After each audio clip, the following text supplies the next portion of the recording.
আৰু আজি বিজেপিত বৃহৎ যোগদান কাৰ্যসূচী যুৱ কংগ্ৰেছৰ 1.5 শতাধিকে যোগদান কৰিছে বিজেপিত সভাপতি দিলীপ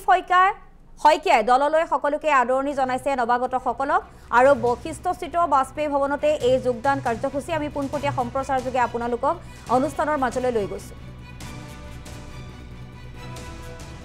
দেখেতো হেখন বিশ্ববিদ্যালয়ৰ উপাচাৰ্য পিতৃৰ পিছত পুত্ৰ এখন বিশ্ববিদ্যালয়ৰ উপাচাৰ্য বা ভাইচ চেঞ্চেলৰ হবাটো পৃথিৱীৰ বিশ্ববিদ্যালয়ৰ ভিতৰত হয়তো গণিলে আঙুলিৰ মূৰত গণিব পৰা যাব বা হয়তো নোলাবই বুলি ক'ব লাগিব গতিকে পিতৃৰ পিছত পুত্ৰ এই বিশ্ববিদ্যালয়ৰ উপাচাৰ্য ডক্টৰ শ্যামাপ্ৰসাদ মুখাৰ্জী হিন্দু মহাসভাৰ জন্ম দিলে হিন্দু মহাসভাৰ সভাপতি হিচাপে 43 চনৰ পৰা 46 চনলৈ তেখেতে সমগ্ৰ ভাৰতত স্বাধীনতা আন্দোলন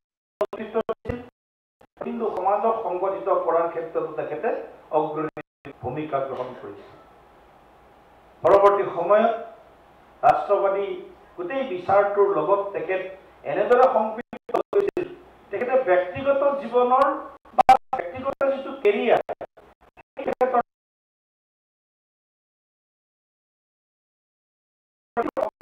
সৰ্বোচ্চ সমৰ্পণ কৰিব লাগে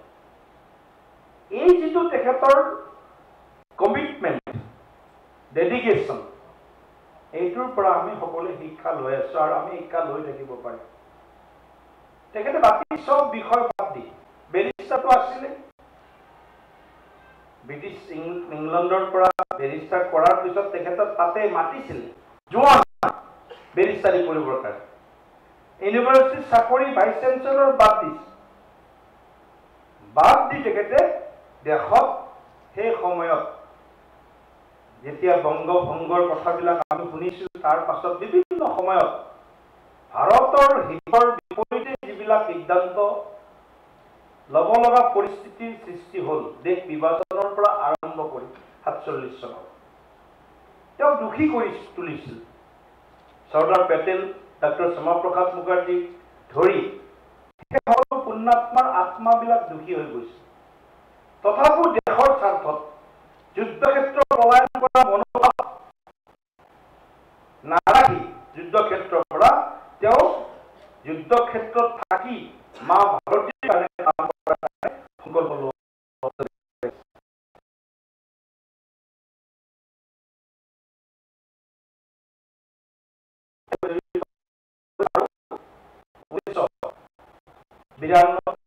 চনৰ প্ৰথম সাধাৰণ নিৰ্বাচনত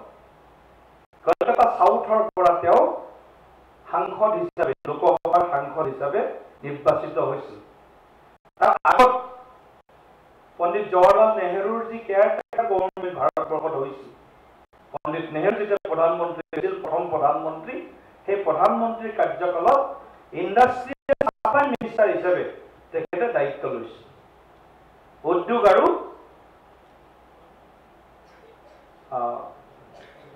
যোগান বিভাগ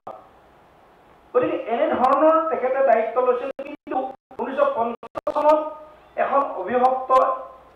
এখন মানে চুক্তি হৈছিল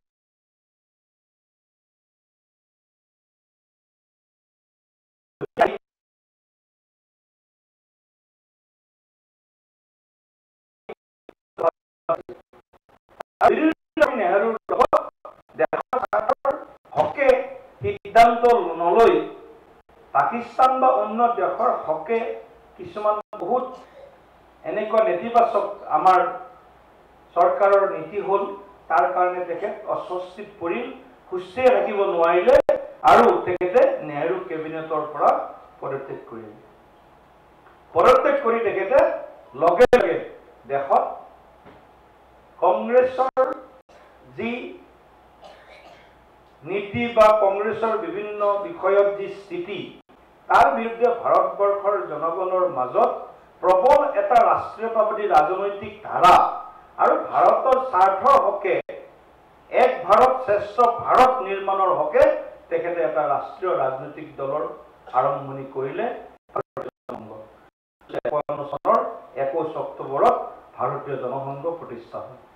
আৰু প্ৰতিষ্ঠাপক সভাপতিৰ দায়িত্ব ল'লে ডক্টৰ শ্যামাপ্ৰসাদ মুখাৰ্জী আৰু সাধাৰণ সম্পাদক বা পৰৱৰ্তী সময়ত ৰাষ্ট্ৰীয় সভাপতি পণ্ডিত দীনদয়াল উপাধ্যায় ডাঙৰীয়া।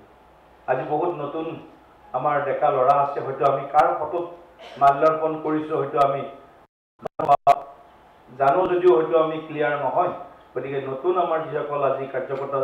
আমাৰ দলত আনুষ্ঠানিকভাৱে যোগদান কৰিব, এই দুয়োজন প্ৰাতঃস্মৰণীয় ব্যক্তিয়ে ভাৰতীয় জনসংঘ প্ৰতিষ্ঠা কৰিছিল, অৰ্থাৎ বিজেপিৰ পূৰ্বসূৰী ৰাষ্ট্ৰীয় বা ৰাষ্ট্ৰীয়তাবাদী ৰাজনৈতিক পক্ষ ভাৰতীয় জনসংঘৰ দুয়োগৰাকী প্ৰতিষ্ঠাপক কাণ্ডাৰী। সেইকাৰণে আমি প্ৰতিটো কাৰ্যক্ৰমত মা ভাৰতীৰ ফটো আৰু দুয়োজন আমাৰ সৰ্বোচ্চ আমাৰ নেতা কাণ্ডাৰী তেখেতসকলৰ ফটোত পুষ্পাঞ্জলি বা মাল্যাৰ্পণ কৰি আমি সদায় কাৰ্যসূচীবিলাক আৰম্ভণি কৰোঁ। ডক্টৰ শ্যামাপ্ৰসাদ মুখাৰ্জী 1953 চনৰ 11 মে'ত জনসংঘ প্ৰতিষ্ঠাপক সময়ত দেখিলে যে দেশত ভাৰতৰ একতা অখণ্ডতা সাৰ্বভৌমত্বৰ ক্ষেত্ৰত যেন ক'ৰবাত কোনোৱে আপোচ কৰি আছে।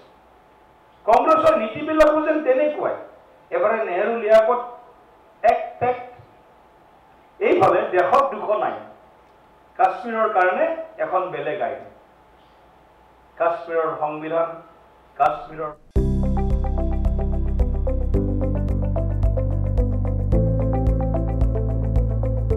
NB নিউজ, সহজ সৰল ভাষাত নৱভাৰতৰ কথা।